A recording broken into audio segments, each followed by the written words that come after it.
Exodus 14. The Lord spoke to Moses. Speak to the Israelites. Let them turn and camp before Pihahiroth, between Migdal and the sea. Camp in front of Baal-zephon, just opposite by the sea. Pharaoh will then say, the Israelites are wandering about aimlessly in the land. The wilderness is closed in on them. I will so harden Pharaoh's heart that he will pursue them. Thus I will receive glory through Pharaoh and all his army, and the Egyptians will know that I am the Lord. The Israelites did.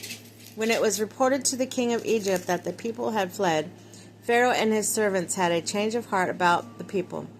What in the world we have done? They said. We have released Israel from our service. So Pharaoh harnessed his chariots and took his army with him. He took 600 select chariots, all chariots of Egypt, with officers on all of them. Then the Lord hardened the heart of Pharaoh, king of Egypt, so that he pursued the Israelites while they were going out in triumph. The Egyptians pursued them all, Pharaoh's horses, his chariots, his horsemen, his army, and caught up with them as they lay encamped by the sea at Pihahiroth, in front of Baal-zephon, crossing the sea. Now Pharaoh was near when the Israelites looked up and saw that the Egyptians had set out after them. Greatly frightened, the Israelites cried out to the Lord. To Moses they said, were there no burial places in Egypt that you brought us to die in the wilderness?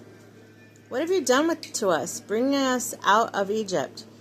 Did we not tell you this is in Egypt when we said, leave us alone for that we may serve the Egyptians?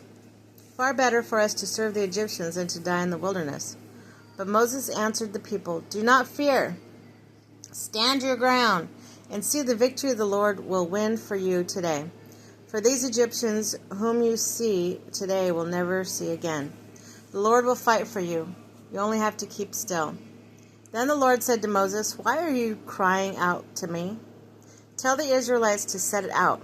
And you lift your staff and stretch out your hand over the sea, and split it in two, that the Israelites may pass through the sea onto dry land.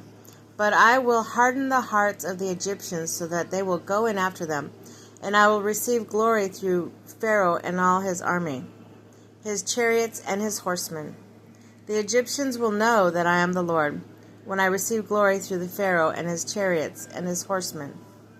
The angel of God, who had been leading Israel's army, now moved and went around behind them.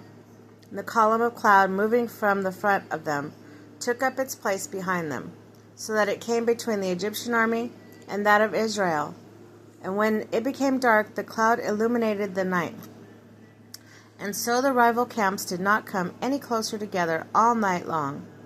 Then Moses stretched out his hand over the sea, and the Lord drove back the sea with strong east wind all night long, and turned the sea into dry ground. The waters were split, so that the Israelites entered the midst of the sea onto dry land, with the water as wall to their right and to their left. Rout of the Egyptians. The Egyptians followed, pursued after them, all in Pharaoh's horses and chariots and horsemen, in the midst of the sea. But during that watch, just before dawn, the Lord looked down from the column of fiery cloud upon the Egyptian army and threw it into a panic. And so he clogged their chariot wheels that could drive only with difficulty. With that, the Egyptians said, let us flee from Israel, because the Lord is fighting for them against Egypt. Then the Lord spoke to Moses, stretch out your hand over the sea, that the water may flow back to the Egyptians, upon their chariots and their horsemen. So Moses stretched out his hand over the sea, and at daybreak the sea returned to its normal flow. The Egyptians were fleeing head on toward it when the Lord cast the Egyptians into the midst of the sea. As the water flowed back, it covered the chariots and horsemen, all of Pharaoh's army, which had followed the Israelites into the sea. Not even one escaped. But the Israelites had walked on dry land through the midst of the sea, with the water as a wall to their right and to their left. Thus the Lord saved Israel on that day from the power of Egypt. When Israel saw the Egyptians laying dead on the seashore, and saw a great power that the Lord had shown against Egypt, the people feared the Lord. They believed in the Lord and in Moses his servant.